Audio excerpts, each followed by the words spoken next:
Professor V. Ram Gopal Rao is professor in the Department of Electrical Engineering, IIT Bombay. Dr. Rao has over 200 publications in the areas of electron devices and nanoelectronics in refereed international journals. He holds 3 patents, 8 US patents currently pending. Professor Rao received the coveted Shanti Swarup Bhatnagar Prize in Engineering Sciences 2005 for his work on electron devices, and is the recipient of the 2004 Swarn Jayanti Fellowship from DST, which is a very prestigious fellowship. The 2007 IBM Faculty Award and the 2009 Techno Mentor Award from the Indian Semiconductor Association. He is an editor for the IEEE Transactions on Electron Devices in CMOS devices area and serves on the editorial boards of various other technical journals. Dr. Rao is a fellow of the Indian National Academy of Engineering and a fellow of the Indian Academy of Sciences. As a distinguished lecturer of the IEEE Electron Devices Society, he interacts closely with many semiconductor industries, including Intel, IBM, Infineon, and Texas Instruments. He has served on the program and organizing committees of a large number of international conferences and was the chairman of the IEEE APED Bombay chapter from 2002 to 2003. He currently serves on the executive committee of the IEEE Bombay section, besides being the vice chair of the IEEE Asia Pacific regions and chapters subcommittee. I invite Dr. Rao to deliver his talk. I am very happy to be here. I would like to thank Vishal for the invitation, and this is my first CONSAS visit in a way.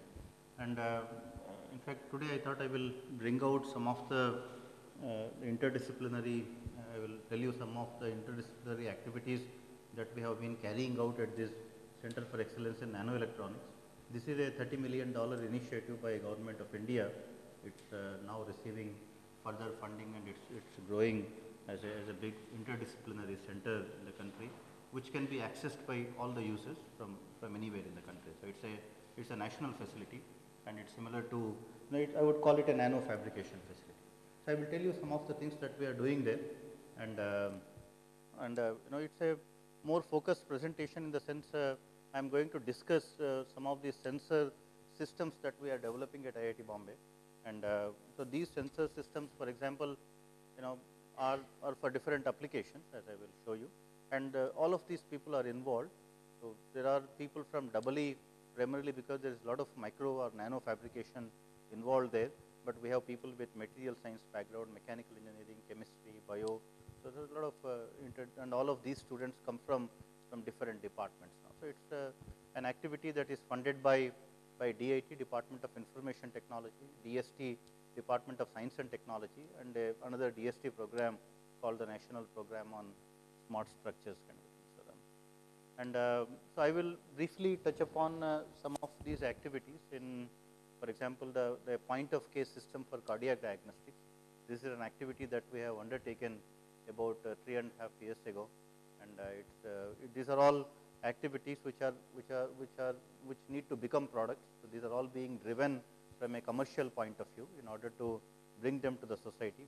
So so there are also a lot of activities involving explosive detection at IIT Bombay, and this is a product that we recently developed and transferred to an industry. So it's commercially being taken up right now, but some of these are still in the research or evaluation kind of a phase. And I may not have much time to discuss the radiation sensing, but I will touch upon the explosive detection and the cardiac diagnostics. And for example, the cardiac diagnostics. So why did we choose cardiac diagnostics as a project for us? And the reason for that is, India is seeing an exponential rise in cardiac problems, whether we like it or not. Some of these recent reports are pretty alarming. For example, if you see, one of these reports, they are saying that by 2010, 60% of the world's heart disease is expected to occur in India. So what it would basically mean is every second cardiac patient will be from India, 1 year down the line. So that is something which is worrying everybody, including the government. In fact, even in general in the society, we all know somebody who had a heart attack in the last few months, for example. So that's the reasons are many, and so one of the reasons is that the stress levels are increasing in our jobs, and all our food habits are not changing really. So we still eat the same food that we used to do when when agriculture was the primary kind of avocation. So now with all these IT kind of jobs, with all the stress levels, and Indians are also, particularly South Asians, have a high prevalence of risk factors for ischemic heart disease. So therefore, there are many reasons which are contributing to this, and one of the sad things is people in the 30 to 40 year age group are the ones who are becoming prone to cardiac problems. If you talk to cardiologists, they say that it's mostly the 30 to 40 year age group who are the ones who have this cardiac problem. So that is a big problem right now. And if you, so what exactly happens in all of these cases? So if somebody has a chest pain, or some symptoms of perspiration and all of that, then one goes to the hospital. The first thing that is done is take the ECG. That's the primary way all over the world, the cardiac problems are detected right now. So and unfortunately, in 30 to 40% of cases, ECG cannot, diagnose the cardiac problem. Somebody may have a cardiac problem, but ECG can still be normal. That is the place where, there is a chance for wrong diagnosis, and that is when, the fatal attacks occur, and that is something which one would like to prevent. And beyond ECG, if you want to do a more thorough test, then you need to measure some of these cardiac markers in the blood. For example, when the blood supply is restricted because of a block in the arteries, then the cardiac muscles start, and when the cardiac muscles start to die, then these muscles release certain markers into the bloodstream. And by measuring these marker concentrations, you can actually diagnose the heart problem. So therefore, you need to measure some of these proteins and enzymes in the blood, but these sort of tests, for cardiac markers cannot be done in small cities and villages. They can only be done in, in Bombay and bigger cities, and can in sophisticated laboratories like Ranbaxy kind of places. They are very expensive. In Bombay, for example, to go through a complete cardiac checkup, including these markers, costs up to something like 15,000 rupees. So therefore, every time you have a chest pain, you can subject yourself to all of these tests. So the ECG is what therefore everybody stops with. And even in US, for example, 40% of lawsuits are for wrong myocardial infarction diagnosis, for wrong AMI diagnosis. So if these heart attacks cannot be predicted early, or if you then major attacks occur, that's how things actually worsen. What we are trying to do is, so can you now develop, and also the time involved. For example, it takes in Bombay, even in sophisticated kind of places, it takes up to 4 to 6 hours to get these blood sample reports, and that is the golden time.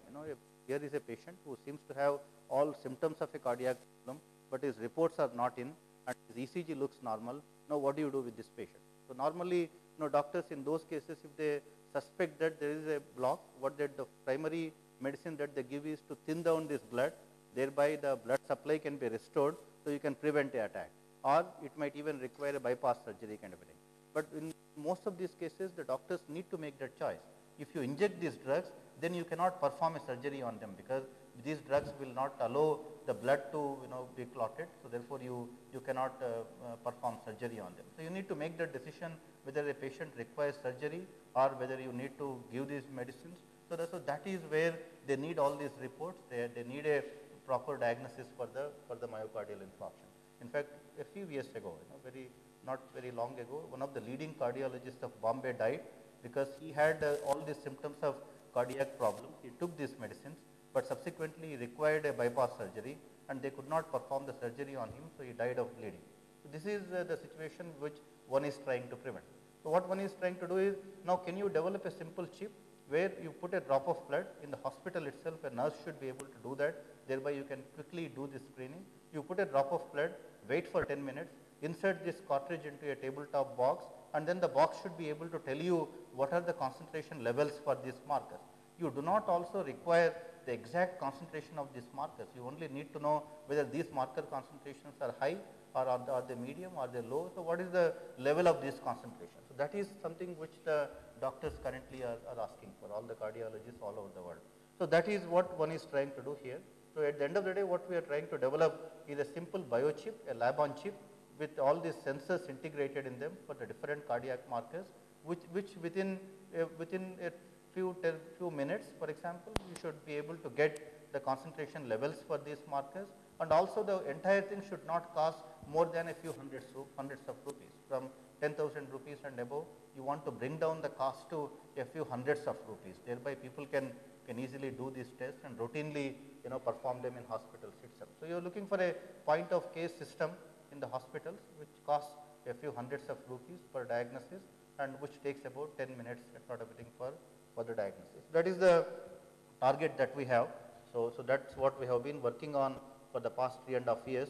And this is, I come from a CMOS background, that's my primary research still, but this is something which became very interesting for all of us, and coming from a microfabrication or CMOS processing background, this looked like a good area. So, we formed a team, we started to work in this field, then things became interesting, and now this is one of our major activities actually. And so, when the myocardial infarction, so this is the condition what doctors call myocardial infarction. So, that is where the blood supply is restricted, cardiac muscles are dying. So, if you do not diagnose it in that condition, then it can lead to a major or fatal attack. So, therefore, that myocardial infarction, if you can detect, then you can prevent a major attack. So, that is the whole thing that one is trying to do here. And then so when these cardiac muscles start to die, then they release multiple markers, and unfortunately, none of them is specific to cardiac problems, because even if you have a muscle injury, some of these marker concentrations in the blood can rise. Therefore, you cannot diagnose by using one single marker here. You need to look at a set of markers and then keep track of their concentration changes over a period of time. So, all that is the reason why the costs become very high for cardiac diagnostics. So, WHO standards currently recommend measuring cardiac markers for cardiac diagnostics, measuring 3 markers, the CKMB, the creatine kinase, the troponin and the myoglobin. So, these are the 3 markers that one is trying to develop sensors for and integrate them on the single chip, and then make it all extremely low cost kind of a thing. And so, our approach, and also another problem is unfortunately none of these cardiac markers, you cannot draw a line saying that this is the critical level. If these levels exceed, then you seem to have a cardiac problem, because these marker concentrations also are very different across people. They depend on your lifestyle. For example, for somebody from North India, for somebody from South India, the critical levels can be very different. Therefore, so you cannot you cannot for example, draw a critical kind of a concentration for any of these, and because it can depend on various factors. So, but unfortunately in India there are no databases that exist which correlate all of these marker concentrations with the lifestyles or with the regional kind of things. So, there is nothing like that. So, everything is left to the doctor's experience, and that is the reason why when you have a problem, you want to go to the most experienced doctor, because you would have seen a lot of patients and he can make that decision. So, you do not want to go to an young guy who would look at the internet and try to diagnose something. Therefore, so the experience is what counts in all of these cases, because many of these things are very subjective, and you cannot do that in a foolproof kind of a way. So, this is and also the specificity is one issue. Therefore, you need multiple markers, the temporal response, the ease of designing these protocols, and all of these things, like any engineering development, you need to keep in mind. Also, this is what shows how the concentrations for these different markers rise when after the onset of infarction. So, for example, if you look A, which is the myoglobin is considered to be an early marker. After the onset of infarction, its concentration rises very early, and then but it also goes back to its normal state in a few hours of time. Therefore, and then the B, which is troponin, it rises a little later, but then its concentration also remains high for a longer period of time. So, depending on at what instance the patient has come to hospital, certain marker concentrations may have been at their peak level, certain marker concentrations may have gone back to their normal values. Therefore, you need to look at a set of markers and look at their time responses. So, that is the challenge that is involved here. So, typically you are trying to measure marker concentrations in the range of a few nanograms per ml. So, that is what for example, after the onset, these are the normal ranges for these 3 different markers, and this is how they rise, and they all peak at different instances of time. So, therefore, you need to be able to measure a few nanograms per ml using whatever biosensor that you are actually developing.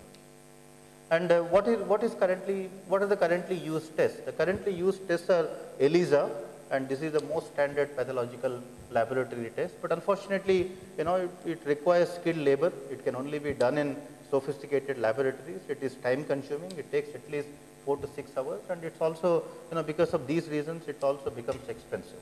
And also, recently we had done a survey. We interact with a lot of industries for this. So we did a survey with Johnson & Johnson, and what they figured out is in India, in 95% of cases, when somebody has an incidence of heart problem, or if he thinks he has a heart problem, in 95% of cases, they end up in a primary health care center. They cannot go to a leading hospital in the city because of the traffic condition. You all know the traffic in Bombay and Delhi, and I just came from Calcutta. So that it takes, we measure distance in India in time units. There is, it can be just 2 kilometers, but it can take you half an hour. So therefore, traffic is becoming worse, and in 95% of cases, all these patients end up in the next door hospital where nobody knows what to do. So these are the cases where you should require this sort of test. They should quickly be able to do this test and know that here is a cardiac problem, then consult a doctor in a leading hospital, and then at least provide the initial medication. Therefore, developing these technologies for primary healthcare centers in smaller places is what is the need of the hour, not for the Bridge Candy Hospital in Bombay kind of thing. So this is so therefore the cost becomes a critical factor, and whatever you develop, a nurse should be able to do that. You should not require somebody with an MD to be able to do this test. A simple nurse with minimum training should be able to do this test. So that is what you need to keep in mind when you are designing this system. So we started to look at multiple approaches. So when we started this work, there was no prior kind of literature, and we started from scratch, and essentially you are trying to measure a few proteins and enzymes in the blood. People have done that before, but not for cardiac markers. People have done it for different proteins and enzymes. So we started to look at what are all the techniques that one is using for measuring these markers in the blood, and basically they form into these 3 categories. And we initially, we evaluated all of these technologies, but we finally now zeroed in on the cantilever technology, which is what we believe has a lot of potential, and we think, we have found the right kind of a technology for this sort of applications. And so how does the chip look like, the biochip that looks like? So it has to be a disposable chip. Remember, you cannot use the same chip for multiple patients because you are dealing with the human sample. So therefore, it has to be disposable, and therefore, the choice of materials becomes very critical. The moment you say it's disposable, you cannot afford to use silicon there. We all come from silicon background, but trying to use silicon for disposable kind of applications, use and true applications can become very expensive. Therefore, we moved away from silicon. We don't use any silicon in our technology, in this technology. So you take the blood sample, you filter it out, because blood contains many things which you don't need for this diagnosis. You add reagents, you have microchannels, and this is the sensor array where the reaction occurs, and then this is the disposable part. Then you insert this cartridge into a tabletop box, which typically costs about 5,000 rupees to 10,000 rupees, and you insert this cartridge into the tabletop box. The box displays digitally the concentration levels are the in the first phase we are not going to have the concentration levels, but we are going to have high, low, medium kind of a thing. So it displays qualitatively the levels of this cardiac marker. So this is how the system design actually looks like right now. This is how the prototype looks like. So you have a plastic cartridge which measures 1 point some in this dimension. Then you have the sensor, its corresponding reference, the sensor corresponding reference. You add the blood here. There are microchannels going onto the sensors. Then you drain the blood, and then these are the contacts through which you contact this cartridge to the tabletop box. And so how do you use cantilevers for this sensing? So people have been working on cantilevers for quite some time for a variety of applications, but there are no commercial systems today which use these cantilever technologies. Therefore, there are fundamental challenges which need to be addressed to make these technologies come to the market. So there are a lot of things that need to be kept in mind. So that's what this project is all about. So how do we use these cantilevers for sensing? So you make this tiny cantilever, and then you coat it with antibodies. If I want to detect myoglobin, you coat myoglobin antibodies, and when the antigen in the blood, which is myoglobin, the myoglobin antigen comes and reacts with these myoglobin antibodies, so there is an antibody-antigen interaction occurs, which is a very specific lock and key kind of a mechanism. Myoglobin antibodies bind only to the myoglobin antigen. They don't bind to anything else. That's a very specific kind of a reaction. So therefore, you provide that specificity to the cantilever by the coating that you have on the cantilever surface, and then so when the reaction occurs, there is a surface stress that gets developed because of the antibody-antigen interaction. So that stress is what deflects the cantilever. Once you have the similar charges sitting on the surface of a cantilever, they tend to repel each other. That's what creates the shear kind of a stress, which deflects the cantilever. So when you have a deflection of cantilever, which is proportional to how much of myoglobin in the blood has bonded to the antibodies that you have on the surface. So when the deflection therefore is proportional to the myoglobin concentration in the blood. But then you can sense the deflection by multiple ways. What is the kind of deflection that you are trying to sense here? The typical antibody-antigen interaction generates a surface stress or the surface forces which are a few millinewtons per meter. These are extremely small forces. So when you have a few millinewtons per meter kind of forces, the deflections here are going to be a few tens of nanometers. So you are at the end of the day, measuring deflections which are in the range of a few tens of nanometers. And you can do it by multiple ways. You can actually do it by an optical kind of measurement. You can have lasers, you can have photosensitive detectors. So with that you can do that. But remember, doing all this in the field for tens of nanometers of deflection using optical means, can be pretty expensive because the alignment issues, the cost of, building these lasers and the PhDs, we did not want to get into that because you are, trying to develop systems which cost, essentially a few hundreds of rupees and for the tabletop box a few thousands of rupees. Therefore, you don't want to get into all these alignment issues in the field. So we moved away from optical detection, though we do that regularly for calibration purposes. But what we do is we integrate into this cantilever piezoresistive materials, or in some cases piezoelectric materials. So when you have a piezoresistive material, for example, now the surface stress is what changes the resistance of the piezoresistance layer that you have. Therefore, you can measure it as a change in resistance. So any surface stress, you can convert that into an electrical signal in terms of change in resistance. And the change in resistance, how much is the change in resistance that you are talking of? Since you have very small forces to start with, the change in resistance is typically a few ppm kind of a thing. So if I have a 1 mega ohm resistor, I am measuring 1 ohm change in a 1 mega ohm resistor. That's the kind of a sensitivity that you need to have for your electronics. So the shielding, then all of that becomes a lot of interesting instrumentation there. So once then why do I need to make these cantilevers so small? I mean, why can't I work with larger cantilevers? The reason for that is cost. Now you would have seen, in previous talks and talks from various other people, why you need to make things smaller in microelectronics. There, it's all, it reduces the cost again. Even here, the cost is the primary factor. For example, these antibodies that you quote here are pretty expensive. A milligram of antibodies for human antibodies for myoglobin costs somewhere in the range of 70,000 rupees. A milligram of antibodies costs 70,000 rupees. Therefore, if I have a large surface to coat these antibodies, so if I am coating a milligram of antibodies for every cantilever, then I need to charge the patient, the 1 lakh rupees for each diagnosis. Therefore, you can't have these large surfaces. You need to make things so small that you should be able to use nanograms of these antibodies, or at most a few, fraction of a few micrograms for these antibodies. With that, with 1 milligram, you can test it for, let's say, 1,000 patients or more. So therefore, you need to keep the surface area small. You need to reduce the size of these cantilevers to whatever dimensions that you can using micro or nano fabrication technologies. And once you have that, so any reaction between these antibodies and antigen, you can then detect it by the surface stress with the piezoresistors integrated in them. So once you have the cantilever, then you need to monitor deflection, which is a function of the surface stress generated. So that deflection depends on the length of the cantilever. You want to have long cantilevers as long as possible, and narrow cantilevers because you want to, at the end of the day, make the surface areas, the W multiplied by L, to be as small as possible. So you want to have long, narrow cantilevers, and also the deflection depends inversely on the thickness. Therefore, you need to make these cantilevers as thin as possible. If I can make a 100 nanometer cantilever, I will have maximum sensitivity because for a given surface stress, the deflection will be maximum when you have thinner and thinner cantilever. It goes as T square in the here, and it goes inversely as T square.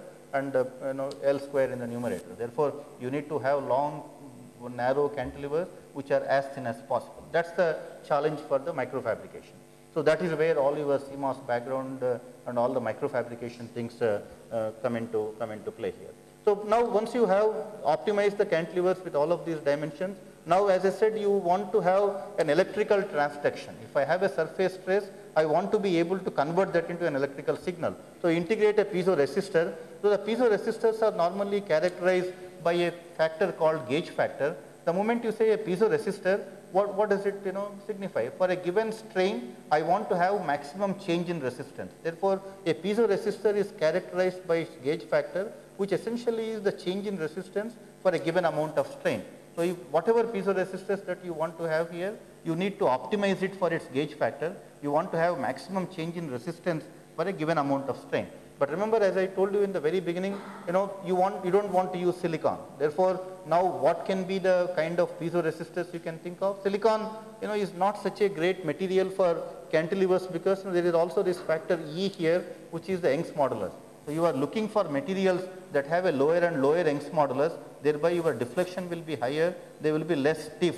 The cantilevers will essentially be less stiff when compared to a material that has a higher Young's modulus. So, I will show you, how we address these challenges. So, we address these challenges by using polymers. We don't work with silicon, we work with polymers. So, what is the advantage of using polymers? Polymers are very inexpensive materials. You can buy a liter of some of these polymers that we use for processing in about 50,000 rupees. In 1 liter of polymer, you can actually make millions and tens of millions of cantilevers. Therefore, the cost of fabrication comes down, and polymers cannot withstand temperatures typically more than 150 degrees centigrade, 200 degrees centigrade. So, you need to develop low temperature fabrication technologies which you can carry out at temperatures below 100 degrees centigrade or 150 degrees centigrade. Therefore, you cannot afford to go to higher temperatures. But then so there are materials available. One of them is SU8, which is a negative photoresist, which can make high aspect ratio structures using that. It is also good in the sense it has a lower Young's modulus. It has an Young's modulus at least 40 times lower as compared to silicon, like silicon nitride, silicon dioxide kind of materials. It is an inexpensive fabrication process. There are a lot of advantages of using polymers, particularly for the disposable applications that we have. And then, but then if I have a polymer cantilever, how do I now transduct that stress into an electrical signal? For that I need to still integrate a piezo resistive material. What we do is we thought of doing silicon is a good piezo resistive material. Single crystal silicon, for example, can give you a very high gauge factor, but but how do you now deposit single crystal silicon on a polymer substrate, which is going to be difficult. So, therefore, you use polysilicon, you use thin layers of polysilicon, a few hundreds of nanometers, and then so if I can integrate into this polymer a polysilicon piezoresistor, which is a polysilicon piezoresistor, then you can actually get the highest aspect ratio for that. The K, which is the gauge factor, which is highest for polysilicon among all microfabrication compatible materials, and E is the Young's modulus, which is the lowest for the polymer. Therefore, the K by E ratio, which will give you the deflection or the change in resistance, will be the highest as compared to any other known kind of a system. So, that is what you want to do. The challenge here is, the technology challenge is to integrate a polysilicon piezoresistor in a polymer matrix, which is something which nobody had done before. So, that is the challenge. We started to understand the technology issues involved with such kind of systems, and some of that the theory of these cantilevers we published way back in 2006. So, the end goal here is, you have, for example, a polymer cantilever. Now, how do I efficiently transduct that electrical stress?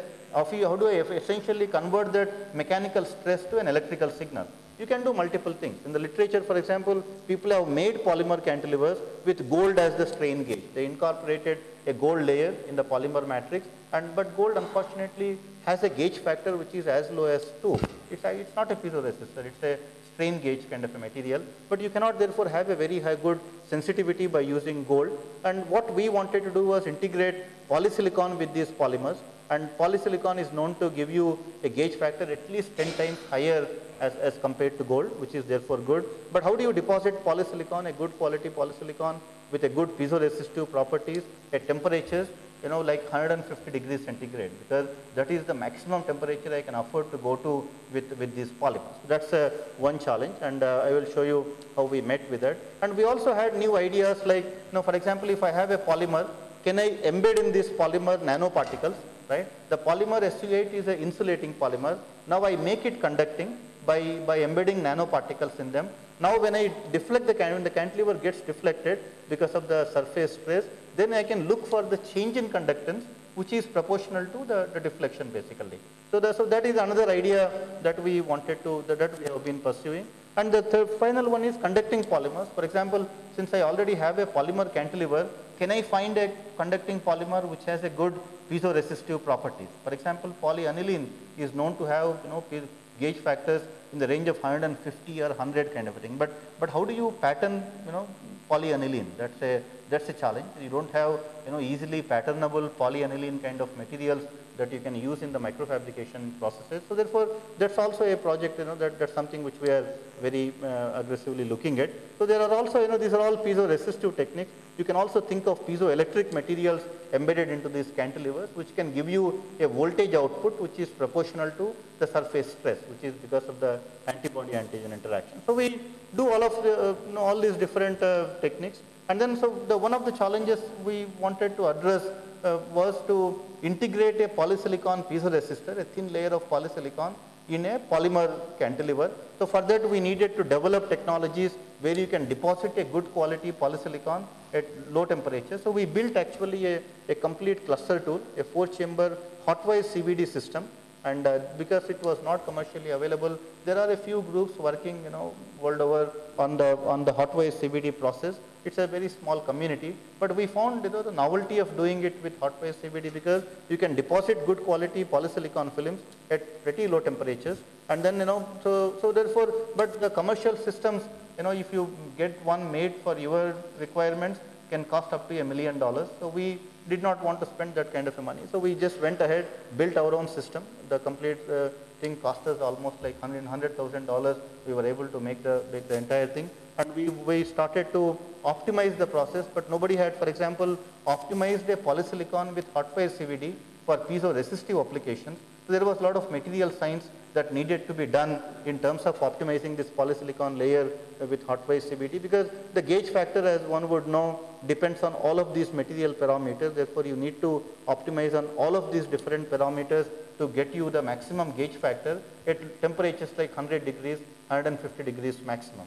So we got into a lot of material science there, and and we started to, for example, look at what happens as a function of the polysilicon thickness, what happens to the gauge factor, what happens to the crystallinity, because the crystallinity directly affects the gauge factor values, what happens as a function of silicon film thickness, what happens as a function of grain size to the gauge factor value. So we studied some of these aspects. For example, you are depositing polysilicon on a polymer, you need to start worrying about the interface between the polymers and polysilicon. Then you need to reduce the surface roughness in order to give you the best quality piezoresistive layers there. So we needed to optimize this interface. And also, when you are depositing polysilicon, you pass silane, you dilute it with hydrogen. What is the optimum hydrogen dilution rate to get you the best piezoresistive coefficient? So you optimize on all of these technologies.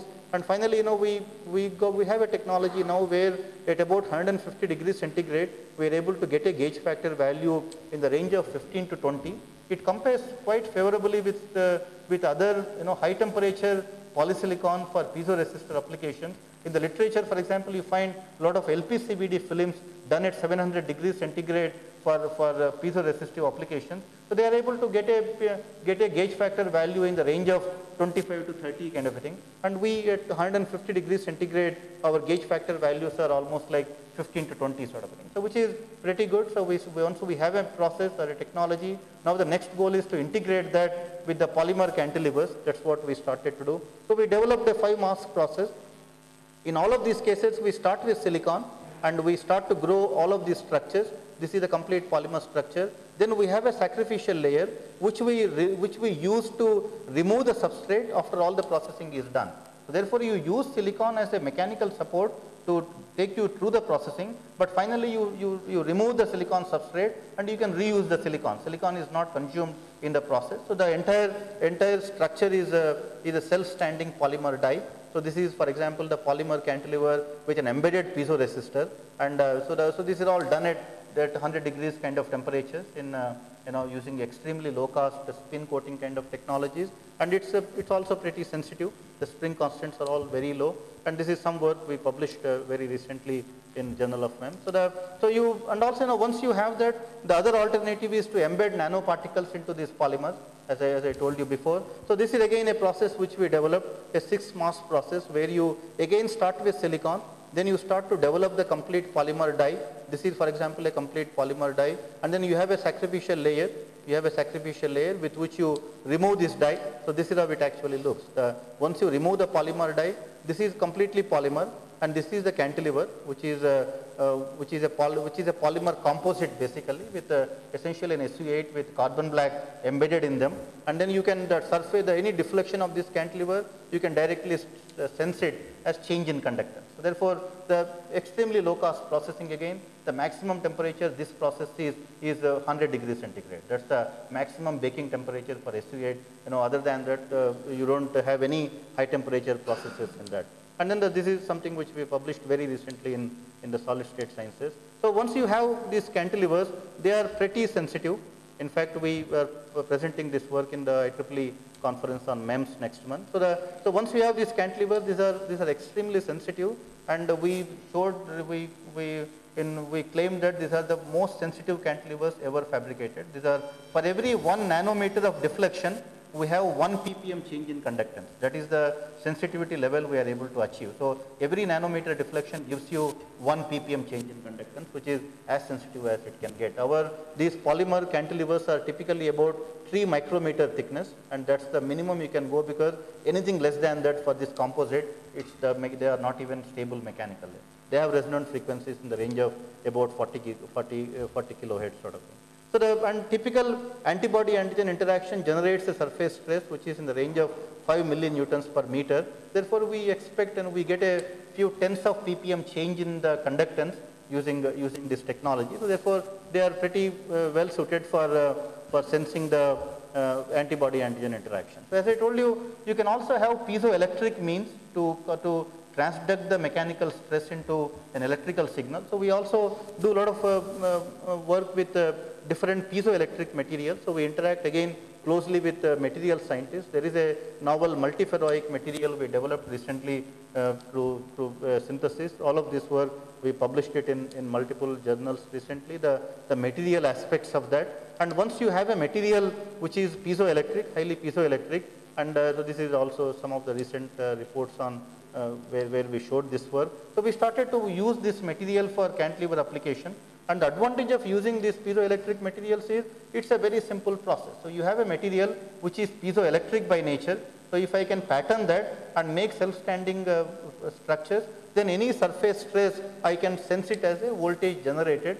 And you can have very simple techniques here. In all the earlier processes, you use 5 or 6 mask levels. But with the piezoelectric materials that we have, we just use 2 masks and we have the complete cantilever done. So that is something which is very interesting. So we are also able to actuate these cantilevers electrically, and we recently presented this at at TSMC, and it actually won an award. TSMC called it a most innovative technology kind of thing. So once you have these cantilever processes, either piezoelectric or piezoresistive, then you need to coat antibodies. That is not something which, as electrical engineers, I would ever be able to do. So then you start interacting with the biotechnologies. So far, as you can see, all of this work required a lot of material science, a lot of electrical engineering for the microfabrication. And once you make these structures, then you hand them over to the biotechnologists, and they are the ones who start to tell you how to coat these antibodies on these surfaces. So we started to do that, but one of the challenges we faced very early on is, how do I coat antibodies on these polymers directly? The way in the literature you see people doing is they coat a thin layer of gold on this polymer, then they attach antibodies to the gold. but but you don't want to do that, because the moment you add multiple layers to your cantilever, then you are making them stiff, because you have a a polymer which is very sensitive to stress, which has a very low Young's modulus, but then you add a gold layer, then you add a passivation layer. Once you start doing all of that, then you increase the stiffness of your cantilevers. Not only that, because you are adding different materials, you also have the bimetallic effect, and because of that, the cantilever will have a very strong temperature sensitivity. So therefore, you don't want to add too many materials unless you you need them. So our interest was not to use that gold and directly immobilize antibodies on the cantilever, on the SU8 itself. So for that, we needed to, for example, look at the polymer chemistry, understand what this SU8 is all about. So once you understand the SU8 chemistry, then we realize there is a CO bond here, and if I can cleave this CO bond by using a proper surface treatment, if I can attach an amino group to this C, and then to this amino group, I can actually attach the antibodies. So that was something which we found, and with a proper surface treatment, then we were able to attach antibodies directly to this polymer. This is a patent that we filed about 2.5 years ago, which is awarded to us recently, and some of this work we published in this journal. So we now hold the patent for directly immobilizing antibodies on the polymers without having to use any intermediate kind of a layer. So once you do that, then you follow a certain sequence for immobilizing antibodies on these polymers, and then this is, for example, the cantilever coated with antibodies. Now initially we had a big problem. I mean, from the sensitivity point of view, as I told you, we wanted to use thinner and thinner cantilevers and push the technology to its limits as far as the thickness is concerned. But once we made those very sensitive cantilevers, we published papers, everything looked great, but then once we handed them over to the biotechnologists to coat antibodies, they broke almost all of them, because the antibody immobilization process subjects the cantilever to very strong acids and very strong chemical processes. In the result, all these cantilevers break when you are coating antibodies in them. So we realized that making them too thin is not the way to go. So we optimize the thickness where you can coat these antibodies directly on these cantilevers, and where the cantilevers can withstand all of those chemical processes. Now once we found that optimum, now we have almost a 95% yield for after the immobilization process. So things are pretty much under control, and in terms of the uniformity, and there are a lot of biotechnologists working on this project now in our group, and some of this work on these optimizations we published in this Applied Surface Science. So once you have this cantilever process, then you have a deflection occurring due to antibody antigen interaction, which we do quite routinely these days. So then you use that for sensing the antibodies, which is something which is currently happening. But we have individual sensors, right, which are able to detect antibody antigen, but we haven't still done that integration. So and that is becoming even more complicated than what we initially thought of, because the moment you integrate multiple sensors, then you need to have microchannels. Then you get into this microfluidics problem, and microfluidics is a complete area by itself, which we think we are not good enough right now in microfluidics, handling these chemicals, handling the blood samples at such extreme low volumes, flowing through these channels. That is something which we are now looking at. We have a couple of faculty members, new faculty members who are getting involved in the microfluidics aspect. So this is an activity which is going on, but we will be able to make individual sensors for each of these cardiac markers. And many doctors are saying, it's fine if you have these individual sensors, we don't mind if you don't integrate them. So give us something, which we can use and test, kind of thing. So the focus is right now to develop these sensors, and not so much on the integrating them on a single chip, but eventually, we want to do that part as well. And there is a lot of instrumentation here, because remember, you are measuring the conductance changes in the range of a few parts per million. So therefore, you need to develop a lot of sensitive electronics, and so we started to develop, since we are developing it as a product, so now the cantilever characterization, we integrated all of that electronics into a box, and so therefore the benefits are a simple procedure, the iSense, the Infox sensor as we call it, simple procedure, low cost and fast response. The disadvantage is it's an unproven new technology, therefore a lot of field trials need to be carried out, and then benchmarked it with the existing techniques. That's something which we are actually getting into. I will just quickly touch upon how this activity led to something even more interesting. For example, once we started to develop these sensitive cantilever platforms for antibody antigen interaction, then we realized that you can do many more things with this platform. So you have a cantilever which can essentially convert any surface stress generated due to any interaction into an electrical signal. So now can you use it, for example, for explosive sensing, which is as different as you can imagine from what I told you just now. But once you have a platform, the opportunities are endless. So there were some funding agencies which approached us, which said, since we have this technology, can you also try it for explosive sensing? We found it pretty interesting. So we said, why not? Let's see if we can sense explosives by using this cantilever technology. Why do you need these explosives? And as you can see, there are no explosive sensors in the world which can do explosive sensing in the vapor phase. If somebody is carrying explosive, you cannot, we can only track him by using physical search or by using X-ray kind of technologies. But you cannot, track, these molecules that are evaporated from these explosive materials. Their concentrations are so low, there are no sensors which can sense these explosives in the vapor phase. In all the airports, in many places, what they are now doing is they are scanning the boarding passes. They are scanning, if you are carrying a suitcase, they swipe it and they analyze that swipe for any molecules that may have, stuck to these suitcases or the boarding passes. Because the thing there is, if somebody has handled explosives, there is a chance that some of these molecules are on his body, and you want to sense those few molecules and track that guy. So that's what the best you can do right now, using all these spectroscopic kind of technologies. But there is nothing which can do explosive sensing in the vapor phase. So that is a big problem, and there are not too many groups, but there are a lot of people working on that, and so that's one project that we got into. So what is the biggest challenge here? Why can't you sense them in the vapor phase? The reason for that is their vapor pressures. If you look at it, the vapor pressure of some of these materials is very, very low. The vapor pressure of RDX is 10 power minus 9 torr at room temperature, meaning nothing evaporates from this material. They don't smell, they don't evaporate. So how do you sense something which doesn't smell or evaporate kind of thing? So if you need a sensor, you need a sensor that can detect quantities in the parts per trillion kind of a range.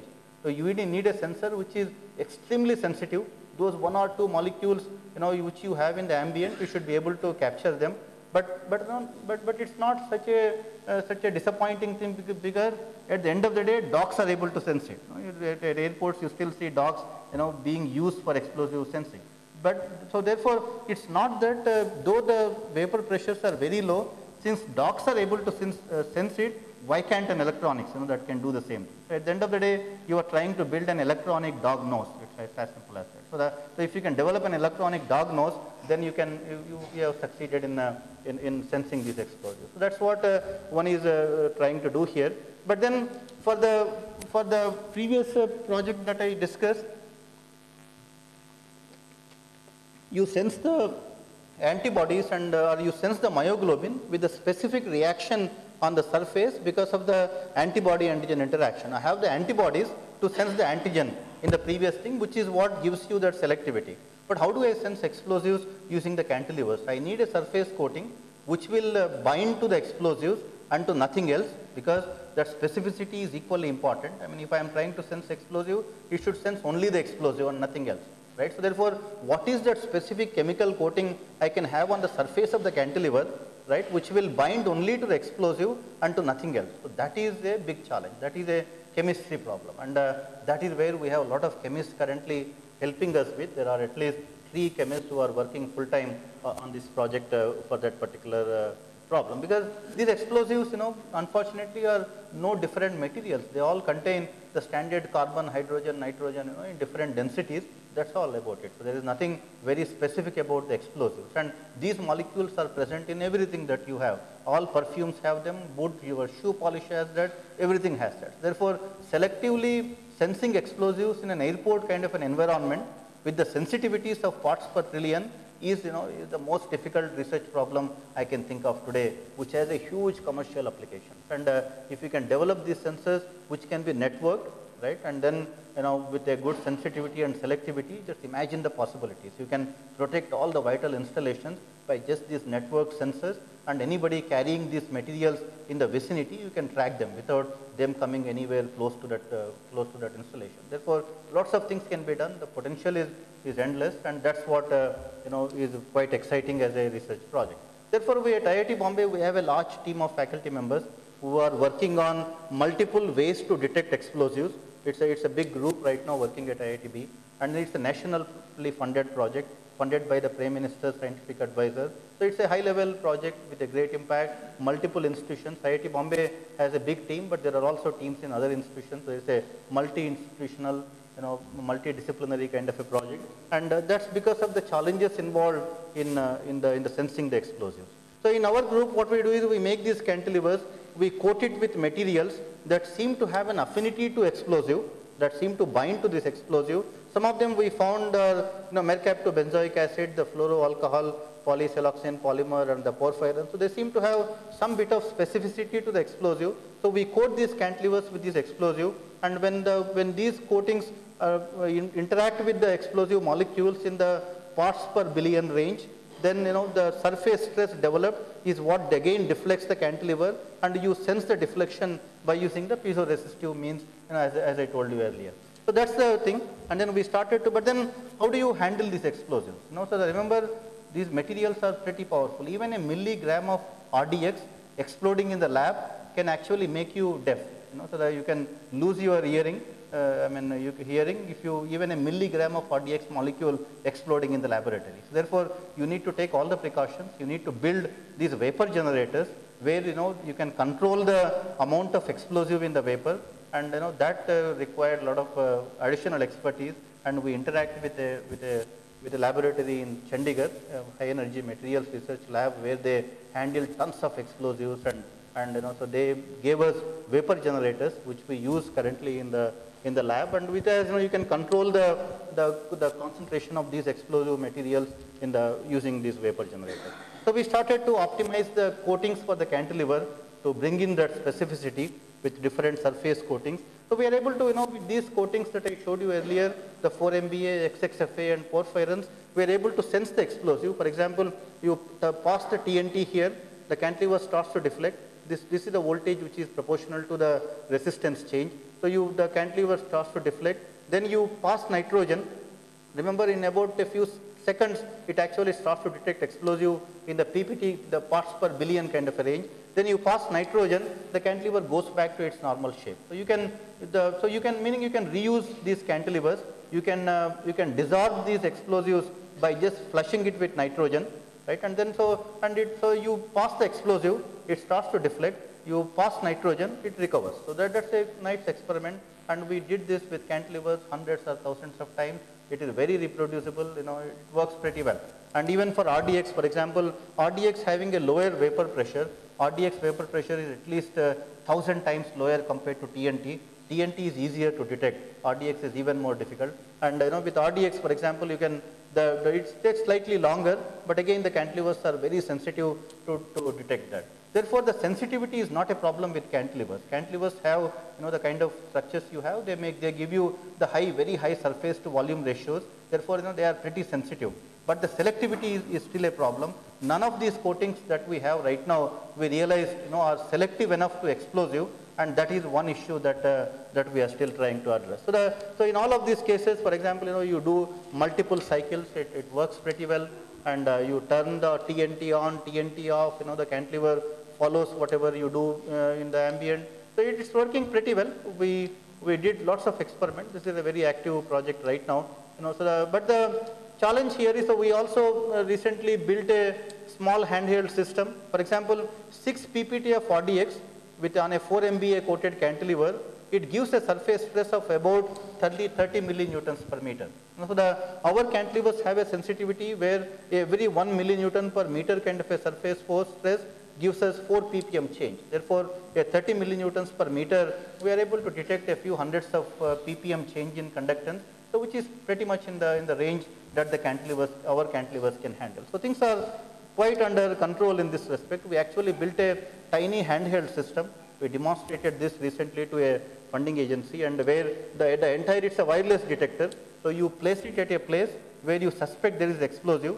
You can move away. These are what are called standoff detections. So you keep it, place it at a place, and then within a few seconds it can detect explosive, wirelessly communicate that to the base station, saying that here is something which contains the explosive kind of thing. And then we were able to integrate all the electronics into these 3 PCBs, and it actually measures very small now. So all of that looks pretty good, but we also developed the cantilever calibration systems, but the biggest challenge still is the selectivity. We don't still have the cantilever, so therefore we still don't have the cantilever system that seems to have the required selectivity. That is one challenge that we are facing. So though the sensitivity seems to be under control, but the selectivity one needs to further improve. For example, we are working with chemists right now to develop these calaxarines and for coatings for coating on the cantilever surfaces, and the chemists tell us that these calaxarines can be modified with different groups at the top and bottom, and even the cavity, which can only take the explosive molecule or nothing else. So we are trying to do basically a molecular recognition on the surface of a cantilever.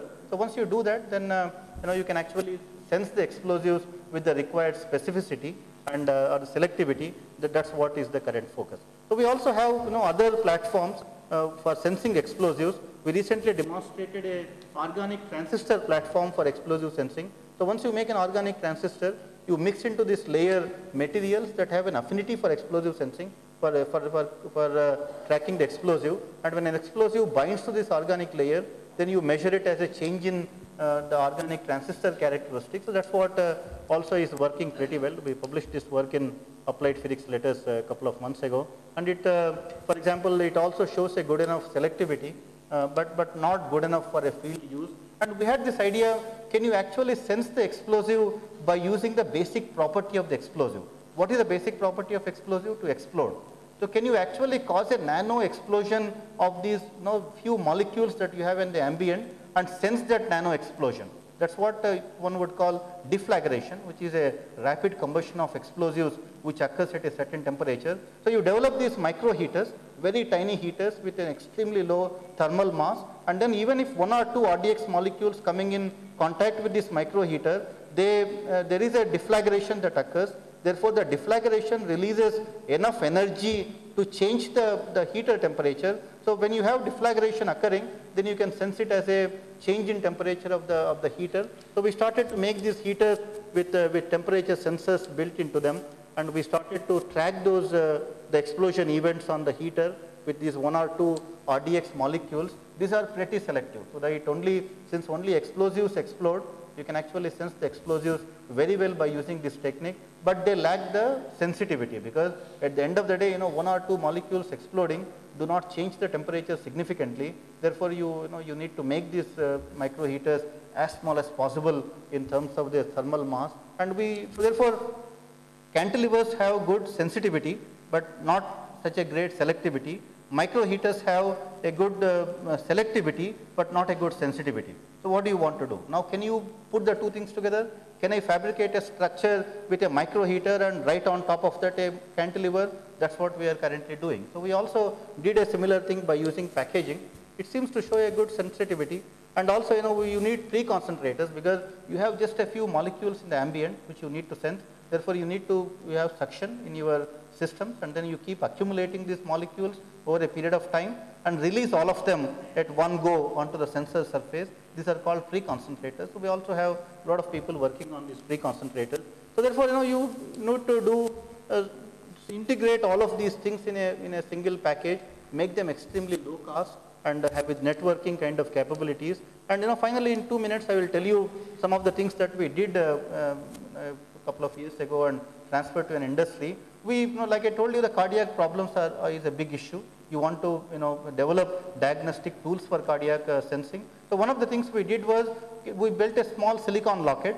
It has all the electronics, and then it keeps recording the ECG in real time. So it can a person can wear that and continue to do his normal activities. It keeps recording the ECG, and it also has enough intelligence to detect arrhythmia. When there is a change in ECG signal, it can detect that. When it detects the arrhythmia, it uses a standard mobile phone interface to transmit the ECG data of the last few seconds when arrhythmia occurred to a doctor.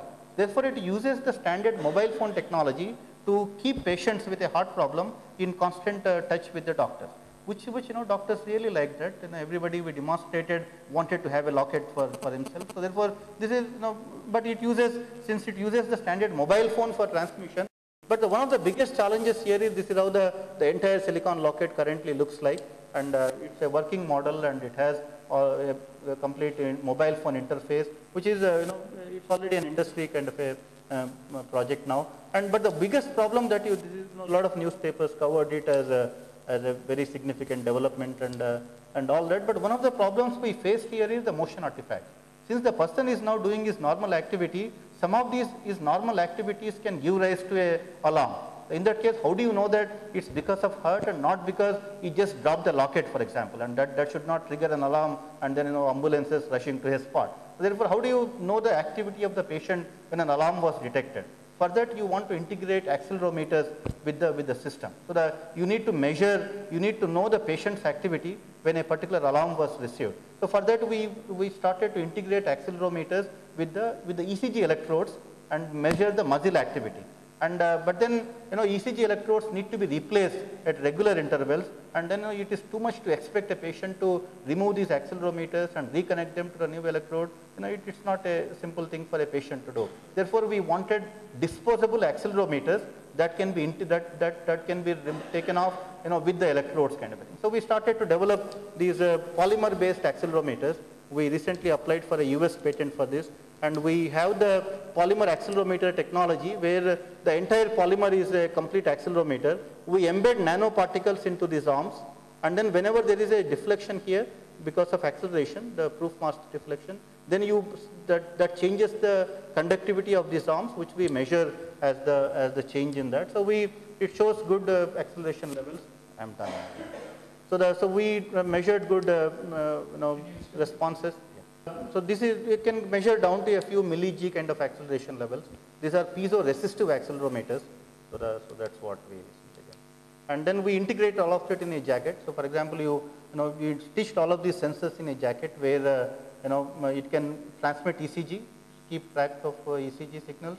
It can do body temperature. It can do oxygen flow integrated into a jacket. You just wear that. Everything is measured. All these parameters are wirelessly transmitted. And MIT gave an award for this invention. So this is what we are currently pursuing. And so therefore, this is my last slide. This is all the activity that we do in the Center for Excellence in Nanoelectronics at IIT Bombay. Thanks a lot for everything.